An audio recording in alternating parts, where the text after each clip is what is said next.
नमस्कार साथियों। तो आज है 2 मार्च 2025, कल 3 मार्च मंडे से एक नया ट्रेडिंग वीक शुरू होने जा रहा है। तो बात करेंगे इस वीडियो में शेयर मार्केट से रिलेटेड बहुत सारे important and latest update share करूंगा आपके साथ। उसके साथ साथ ग्लोबल मार्केट का हालचाल, एफआईएसडीएस का डेटा और मोस्ट इंपॉर्टेंट पार्ट कल मार्केट प्रेडिक्शन। तो रिक्वेस्ट करूंगा आप सभी को प्लीज वीडियो को बिना स्किप के पूरे अंत तक जरूर देखना, और खास करके इस वीडियो की आखिरी 3-4 मिनट पे जब हम बाजार को एनालाइज करेंगे, समझने की कोशिश करेंगे कि कल मार्केट किस तरह मूव कर सकता है, उसको तो कतई ही मिस मत करना। ओके, तो आइए सबसे पहले चेक करते हैं हमारे एनालिस्ट ने क्या स्टेटमेंट दिया कल, यानी 3 मार्च बाजार किस तरह हो सकता है। दोस्तों, आज इस टॉपिक को कवर किया मनी कंट्रोल की तरफ से। एक एनालिस्ट ने अपने एक पॉइंट ऑफ व्यू रखा मार्केट के ऊपर, टेक्निकल व्यू। मोर वीकनेसेस, अच्छा, likely if nifty decisively break 100 week EMA, not 100 days। ध्यान से देखना, 100 वीक मतलब ऑलमोस्ट 2 साल का जो EMA है, एक्सपोनेंशियल मूविंग एवरेज, इस EMA को अगर ब्रेक कर लिया तो लगभग गिरावट होने तय है। और उसके अलावा देखिए ये भी मेंशन किया कि लास्ट डे बैंक निफ्टी जो है डिफेंड किया 48,300 को। ये बात भी सही है कि बैंक निफ्टी में कोई बहुत बड़ा गिरावट नहीं हुआ था। खैर, इस टॉपिक को आखिरी 3-4 मिनट पे हम चर्चा करेंगे, देखते जाइए। बट उसके पहले दोस्तों कुछ इंपॉर्टेंट इकोनॉमिकल डेटा, कुछ इंपॉर्टेंट रिपोर्ट, कुछ इंपॉर्टेंट न्यूज बहुत ज्यादा वाइटल, जो कि आपके साथ मैं शेयर करना चाहूंगा। आप लोग भी अब जरा वीडियो को पेशेंसली देखते जाइए धीरे धीरे। सबसे पहले देखिए शुक्रवार यानी फ्राइडे भारत की दो बहुत वाइटल इकोनॉमिकल डेटा आउट हुआ था। एक था आपकी जीडीपी डेटा, जो कि आगे हम बात करेंगे उस बारे में, और दूसरा था फॉरेक्स रिजर्व यानी विदेशी मुद्रा भंडार की डेटा, जो कि लास्ट वीक में थोड़ा सा माइनर ड्रॉप होने के बाद इस वीक पे आप देख सकते हो थोड़ा सा इंक्रीज भी हुआ। $4.7 बिलियन इंक्रीज होने के बाद जो भारत के पास टोटल फॉरेक्स रिजर्व हो चुका है as per latest update $640.47 billion के ऊपर, जो कि अच्छी बात है। अच्छा, नेक्स्ट देखिए भारत की जो जीडीपी डेटा ऑलरेडी मैं शेयर कर चुका हूं उसी दिन पे। तो प्रीवियस क्वार्टर के अकॉर्डिंग बहुत ही अच्छा रहा, बट आरबीआई की तरफ से जो फोरकास्ट आया था 6.3%, उसको मैच नहीं कर पाया। 6.2% एक्चुअल डेटा आया है, बट ओवरऑल बात करें काफी अच्छा ही था। ठीक है, मतलब क्वार्टर ऑन क्वार्टर बेस पे काफी अच्छा यहाँ पे इंक्रीज हुआ, बट फोरकास्ट को यहाँ पे मैच नहीं कर पाया। अच्छा, नेक्स्ट देखिए आईएमएफ की तरफ से एक बहुत इंपॉर्टेंट रिपोर्ट आज की डेट पे, India to remain fastest growing major economy with 6.5% growth in financial year 26। तो अपकमिंग फाइनेंशियल ईयर के लिए एक फोरकास्ट किया है आईएमएफ की तरफ से। आईएमएफ की तरफ से 6.5% की ग्रोथ रेट एक्सपेक्टेड रखा है। अच्छा, नेक्स्ट देखिए मैं आपको ये जो खबर है फ्राइडे के दिन शेयर किया था, जरा याद कीजिए। समीर अरोड़ा जो कि एक मार्केट की एक्सपर्ट है, इनके तरफ से कुछ वाइटल स्टेटमेंट दिया था, खास करके एलटीसीजी टैक्स के ऊपर, कि capital gain tax on India is a bad idea. और मैं आपको उस दिन पे भी कहा था कि मैं ये स्टेटमेंट के साथ 100% एग्री करता हूं। 100% इसलिए नहीं कि बाजार में आज गिरावट हुआ इस वजह से नहीं, इसलिए बिकॉज भारत एक डेवलपिंग नेशन है। पहले आप चीजों को समझने की कोशिश कीजिए। आप हर जगह पे हाइक नहीं कर सकते, टैक्स के अंदर बढ़ा नहीं सकते। ठीक है, भारत को फॉरेक्स रिजर्व की जरूरत है, फॉरेन इन्वेस्टमेंट की जरूरत है। ठीक है, हाँ, अगर ऐसा होता कि देखिए डॉलर के अगेंस्ट में इंडियन रूपी बहुत स्ट्रांग हो जाता तो वो अलग मुद्दा था। बट आज की डेट पे भारत की जो करेंसी की वैल्यूएशन लगातार गिरता जा रहा है ना। अगर भारत की करेंसी पाउंड्स होता, यूरोस होता, वो अलग मुद्दा था। उस केस में आप बोल सकते हो नहीं मुझे जरूरत नहीं है फॉरेन इन्वेस्टमेंट की, बट यहां पे आप बोल नहीं सकते।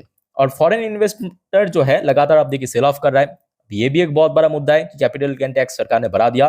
तो ये जो स्टेटमेंट दिया था समीर अरोड़ा जी ने, उसको बैकअप देते हुए आज की डेट में दोस्तों एक और मार्केट की एक्सपर्ट, जो कि उनका नाम शायद गुरमीत चड्ढा है, हाँ गुरमीत चड्ढा जी ने भी इनको बैकअप किया। इन्होंने भी कहा कि देखिए मतलब जो भारत की वित्त मंत्री है, फाइनेंस मिनिस्टर सीतारामन जी के रिक्वेस्ट किया है एक्चुअली अपने ट्विटर हैंडल पे कि remove LTCG tax, India will gain in the long term. मेरे हिसाब से सबको सपोर्ट करना चाहिए, इन दोनों, मतलब एक दूसरे को नहीं, सब निवेशक। आप अगर ट्विटर में हो, मेरे हिसाब से आप लोग भी इसको मतलब रिट्वीट कर सकते हो। ठीक है, तो मेरे हिसाब से अगर हो गया तो बहुत बढ़िया रहेगा, हर एक के लिए, सबके लिए, सारे निवेशक के लिए बहुत अच्छा लगा, है ना।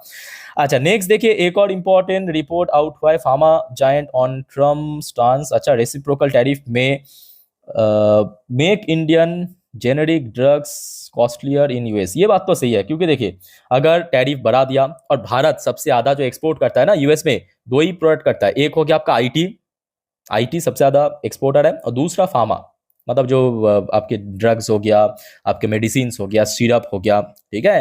तो अगर वहाँ पे टैरिफ लगा दिया 25%, तो अब इसलिए बात है जो प्राइस है वो महंगा हो जाएगा तो उसका जो प्राइसिंग है उसके अनुसार करना पड़ेगा, है ना। ये बात तो सही है।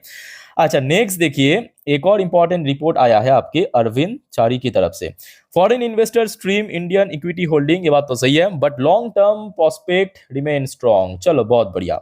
अच्छा, नेक्स्ट दोस्तों, आज की डेट में सबसे ज्यादा वायरल, सबसे ज्यादा चर्चित विषय बना ये खबर मैं ऑलरेडी मेरे इंस्टाग्राम स्टोरी में अपलोड कर चुका हूं। अगर आपने मुझे फॉलो नहीं करते तो प्लीज करके रखिए, वहां पे मैं जितने भी इंपॉर्टेंट देखिए एक्साइटिंग अपडेट्स है सब स्टोरी के थ्रू फटाफट अपडेट देता हूं। तो न्यूज कुछ ऐसा है, Mumbai court order FIR.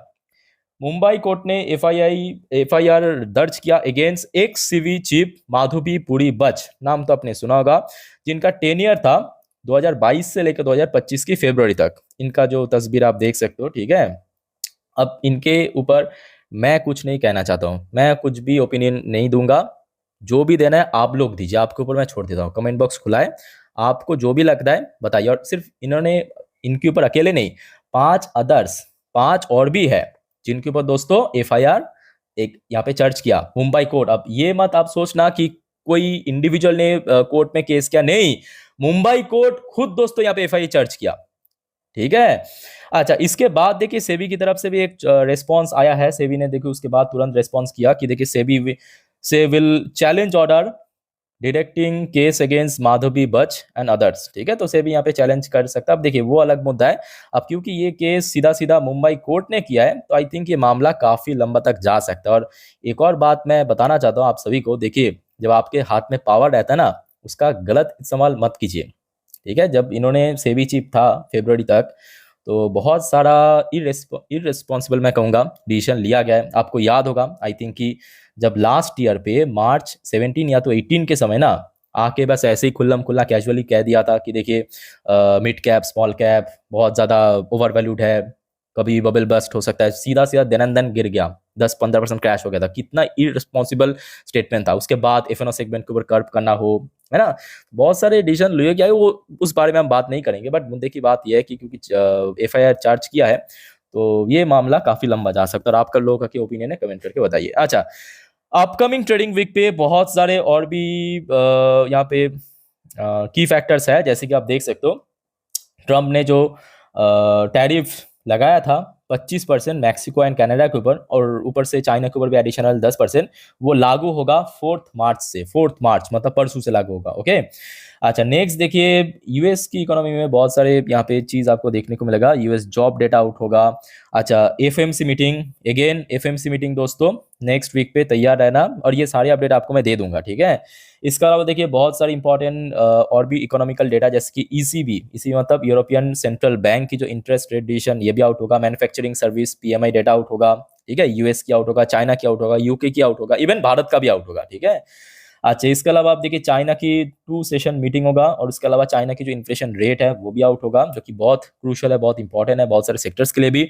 Oil price में लगातार गिरावट हुआ। अच्छा, डोमेस्टिकली अगर हम बात करें, भारत का भी बहुत सारी इंपॉर्टेंट इकोनॉमिकल डेटा, जैसे कि HSBC manufacturing PMI and service PMI number out होगा, फॉरेक्स रिजर्व का डेटा आउट होगा, और जो मैन्युफैक्चरिंग पीएमआई थोड़ा बहुत ड्रॉप भी हुआ था फरवरी की जो आखिरी हफ्तों में अपडेट हुआ था, ठीक है। तो इसके ऊपर नजर रखना, अपडेट मैं आपको दे दूंगा। अच्छा, अब चलिए फटाफट देख लेते हैं लास्ट डे यूएस बाजार की हालचाल किस तरफ था। डॉ जोन्स की पोजीशन काफी बढ़िया, क्लोजिंग 1.39% ऊपर। नैस्डैक की पोजीशन भी काफी बढ़िया था, क्लोजिंग के समय 1.63% ऊपर। यूएस की 10 साल की बॉन्ड डील में आधा % के आसपास गिरावट था। ब्रेन क्रूड लगभग 1.13% ड्रॉप। इंडियन करेंसी की वैल्यूएशन में थोड़ा सा गिरावट हुआ था, आप देख सकते हो प्राइस के अनुसार इंक्रीज हुआ था, प्राइस यहाँ से यहाँ पहुंच गया, ठीक है। बट वैल्यूएशन की बात करें, वैल्यूएशन गिरा था। अच्छा, नेक्स्ट देखिए कुछ इंडियन कंपनी जैसे कि विप्रो लिमिटेड, एडीआर वर्चुअल लगभग 2.5% ज्यादा गिरा, बिकॉज सेम डे पे आप देखिए सुबह में इंडियन मार्केट में भी गिरावट हुआ था। ऐसा नहीं कि इंडियन मार्केट में गिरावट नहीं हो, तो वहां पे भी हुआ था। इन्फोसिस के एडीआर वर्जन फिर भी कम गिरा था, बिकॉज इंडियन मार्केट में 4% गिरा था ऑलमोस्ट, है ना। तो इन्फोसिस लगभग कोई 2% से थोड़ा कम। एचडीएफसी बैंक की शेयर में काफी अच्छा रिकवरी हुआ था, मतलब एडीआर वर्जन पे लगभग 2.04%। आईसीआईसीआई बैंक की बात करें, अच्छी बात, फ्लैट में क्लोजिंग दिया था। डॉक्टर रेड्डीज लैब के अंदर भी 1.31% की ड्रॉप हुआ था। अच्छा, ये सब के अलावा एक्सजीएक्स निफ्टी की अगर हम बात करें या गिफ्ट निफ्टी की बात करें, लास्ट डे मतलब फ्राइडे नाइट को क्लोजिंग काफी बढ़िया था। अब देख सकते हो कितना 22,360 पॉइंट पे, 22,360 पॉइंट, मतलब लास्ट डे फ्राइडे के दिन इंडियन मार्केट जहां पे क्लोजिंग दिया था वहां से लगभग लगभग 240 प्लस पॉइंट ऊपर। तो देखिए अभी तक तो कोई खराब न्यूज नहीं आया, और कल सुबह में देखिए यहाँ पे कुछ भी हो सकता है। मैं बार बार कहता हूं ये जो अपडेट आपके साथ मैं शेयर कर रहा हूं ये अभी तक का अपडेट है, अभी तक का, ठीक है। तो कल सुबह तक अगर सब कुछ बढ़िया रहा, मोस्ट प्रोबली बाजार में एक अच्छा ओपनिंग या अच्छा शुरुआत हो सकता है, आपको दिखाई दे सकता है, ठीक है। अच्छा, अब चलिए चेक करते लेते हैं आपके एफएसडीएस का डेटा। बट उसके पहले दोस्तों, अगर आपको वीडियो अभी तक अच्छा लगा, इन्फॉर्मेटिव लगा, प्लीज वीडियो को लाइक करना, और प्लीज दोस्तों इस टाइप की इन्फॉर्मेटिव वीडियो हर रोज पाने के लिए चैनल को सब्सक्राइब करने के साथ साथ मुझे फॉलो करके जरूर रखना इंस्टाग्राम में, जिसका लिंक आपको इसी वीडियो के नीचे डिस्क्रिप्शन बॉक्स में मिल जाएगा, ओके। बिकॉज वहां पे जितने भी इंपॉर्टेंट अपडेट, वाइटल न्यूज, सब आपको मैं पाई टू पाई दे देता हूँ टाइम टू टाइम। वहां पे एक्चुअली न्यूज फटाक से अपलोड करना इजी होता है एक्चुअली, ठीक है।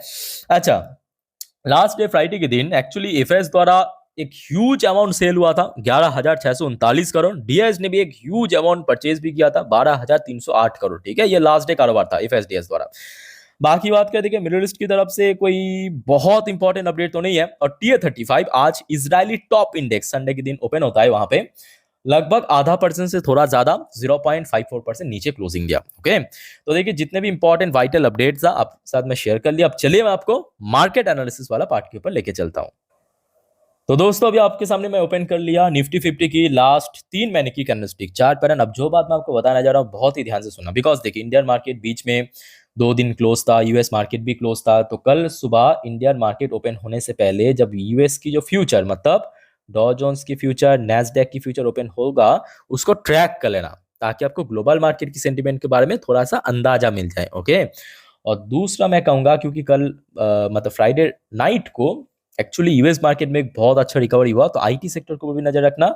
और नेक्स्ट अगर हम बात करें बैंकिंग सेक्टर की शेयर्स के ऊपर भी नजर रखना, खास करके बड़े बैंक्स के अंदर, ओके। अच्छा, सबसे इंपॉर्टेंट बात यह है कि देखिए निफ्टी 50 में गिरावट इतना इंटेंस था कि आप देख सकते हो आरएसआई इंडेक्स जो है ओवरसोल्ड पे पहुंच चुका है।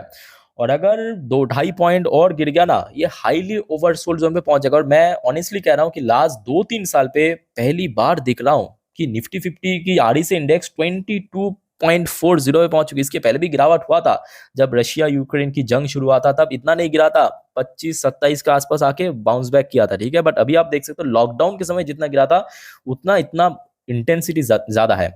तो देखिए यहाँ पे गिरावट तो लास्ट 3 महीने पे नीचे आ चुका है, 6 महीने का लेवल भी तोड़ दिया। अब चलिए मैं आपको 1 साल का चार्ट पैटर्न दिखाता हूँ, क्योंकि नीचे की तरफ सपोर्ट डिफाइन करना जरूरी है ना। तो नीचे की तरफ अगर आप थोड़ा पीछे आ जाएंगे, लास्ट ईयर अप्रैल मई के समय, ध्यान से देखना, लास्ट ईयर अप्रैल मई के समय निफ्टी 50 को सपोर्ट मिला था इस लेवल पे, नोटिस कीजिए इस लेवल पे। ये कौन सा लेवल है? एक हो गया आपका 22,000, एक हो गया आपका 22,000। उसके ठीक नीचे आप एक और बॉटम आप देख सकते हो, लगभग 21,850 के आसपास, जिसका नंबर यहाँ पे आपको थोड़ा दिखाई हो सकता है कि अच्छे से नहीं दे रहा है, बट इसका नंबर है ये जो एकदम एकदम बॉटम जो टच किया 21,850 के आसपास, ठीक है। तो नीचे की तरफ 2 क्रूशियल सपोर्ट लेवल में मिल गया लगभग 1 साल की चार्ट पैटर्न के थ्रू। एक हो गया 22,000, दूसरा हो गया 21,850। यहाँ तक कोई दिक्कत है तो कमेंट करके जरूर बताइए। अच्छा, ऊपर की तरफ कहाँ पे देखिए रेजिस्टेंस है, उसके लिए मैं आपको दिखाऊंगा। ये देखिए ये हो गया आपका, फिर से हम वापस आ चुका है 1 दिन की चार्ट पैटर्न पे, ठीक है, मतलब 3 महीने की चार्ट पैटर्न टोटल। तो यहाँ पे अगर आप ध्यान से देखेंगे, लास्ट वीक पे जो शुरुआती 3 ट्रेडिंग सेशन था, बृहस्पतिवार, मंगलवार और सोमवार, बुधवार तो फिलहाल शिवरात्रि की वजह से बाजार क्लोज था। तो यहाँ पे आप देखिए ये जो सोमवार, मंगलवार और बृहस्पतिवार की जो सपोर्ट पॉइंट था वो था 22,500। तो एक सपोर्ट पॉइंट जब तोड़ता है ना, चाहे वो कोई इंडेक्स हो सकता है, कोई शेयर हो सकता है, वहां पे नेक्स्ट टाइम क्या बन जाता है, एक स्ट्रॉन्ग रेजिस्टेंस बन जाता है। तो नीचे सपोर्ट मिल गया, ऊपर इमीडिएटली रेजिस्टेंस मिल गया। हाँ, अगर इस लेवल को कल ब्रेक करके या ब्रेकआउट देके ऊपर पहुंच गया वो अलग बात है, बट अगर नहीं पहुंच पाए तो यहाँ पे रेजिस्टेंस मिलने का चांस है। बट बैंक निफ्टी की पोजीशन मैं आज भी कहूंगा बहुत अच्छा है। बैंक निफ्टी की पोजीशन एक्चुअली बहुत अच्छा है, बिकॉज बैंक जहाँ पे निफ्टी फिफ्टी का आरएसआई इंडेक्स समझ सकते हो कि 22 पे पहुंचा है, bank Nifty even over sold पे भी नहीं पहुंचा, ठीक है, वीक जोन पे पहुंच गया है। तो बैंक निफ्टी एक्चुअली जनवरी के महीने पे जहां पे बार बार हमने देखा था सपोर्ट मिला था, कौन सा लेवल पे, ये देखिए यहाँ पे एक बार, यहाँ पे एक बार, और फिर से लास्ट डे यहाँ पे पहुंच गया था, जिसका नंबर 48,000 पे है। ओके, और ये नीचे की तरफ स्ट्रॉन्ग सपोर्ट जोन, और अगर ऊपर की तरफ एक अच्छा बाउंस बैक किया तो मोस्ट प्रॉब्ली 49,000 के आसपास एक अच्छा रेजिस्टेंस मिल सकता है। ठीक है, तो मैं आपको अच्छे से इंडिकेटर्स को बेस करके, चार्ट पैटर्न को बेस करके bank Nifty, Nifty resistance support समझा दिया। अब देखिए, वीडियो को वाइंड अप करने से पहले एक और बात मैं आपको बताना चाहता हूँ, ध्यान से सुनना, कि देखिए यहाँ पे जो भी सारी चीज़ मैं आपको दिखा रहा हूँ, सिखा रहा हूँ, उसके ऊपर बेस करके ना आप लोग प्लीज़ गलती से कोई भी future and option trading, intraday trading गलती से मत करना, बहुत ज़्यादा रिस्की है। बाजार आज ऊपर से हाईली रिस्की बन चुका है। ठीक है, तो नॉर्मली देखिए, सीखिए, जान लीजिए, बस इतना ही सीमित रखना। बाकी दोस्तों और कोई डाउट्स है, कमेंट बॉक्स खुला है, कमेंट करके बता दीजिए। तो फिलहाल इस वीडियो को वाइंड अप करता हूँ, मिलते हैं नेक्स्ट वीडियो पे। टेक केयर, बाय बाय, जय हिंद।